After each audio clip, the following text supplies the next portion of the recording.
Hello, Duke here.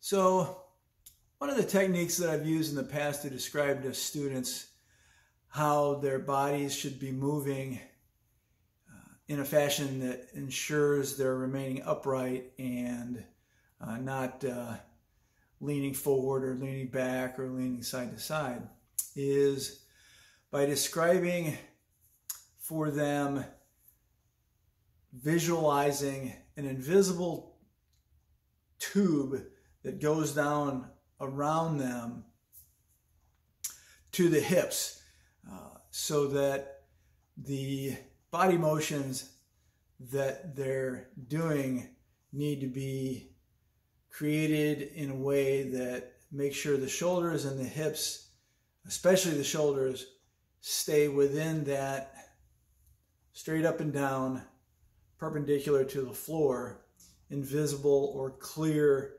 tube. The tube is that thing that creates, in my mind's eye, a force shield, if you will, that if at any time I'm leaning in a fashion that is putting me out of balance or otherwise not with perfect center, I immediately understand the mistake and correct it. So let me show you what I mean with the sword and shield.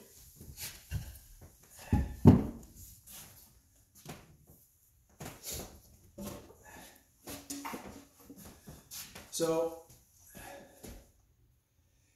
if we can imagine a tube that runs from my hips, right? It doesn't go down your legs, so if it's on your legs, it's cutting into them, but from the hips up, and it's you know, to the shoulders and up over my head. My arms and elbows and shield are very likely a little bit outside of that tube, but when I move,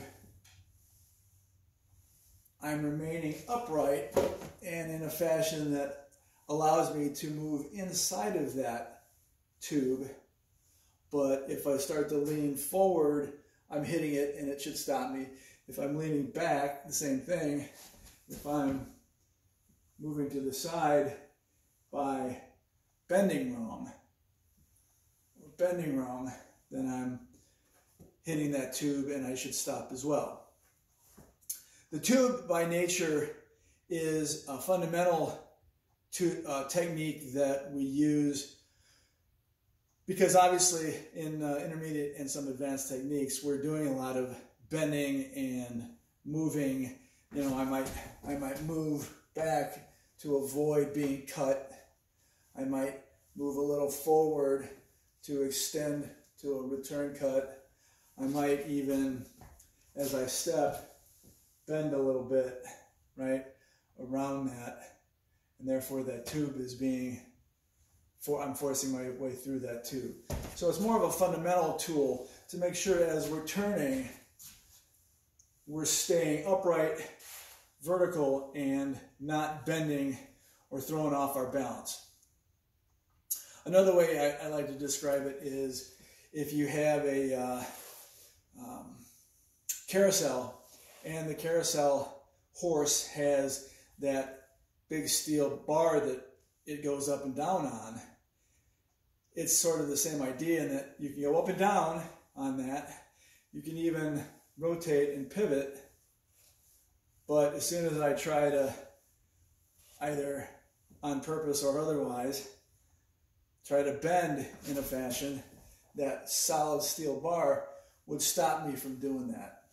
So these are two tools to use to help teach yourself and understand how you're supposed to be moving at a fundamental level so that you're remaining centered correctly in guard and your center, and not in any way changing your center of balance by standing wrong or moving wrong.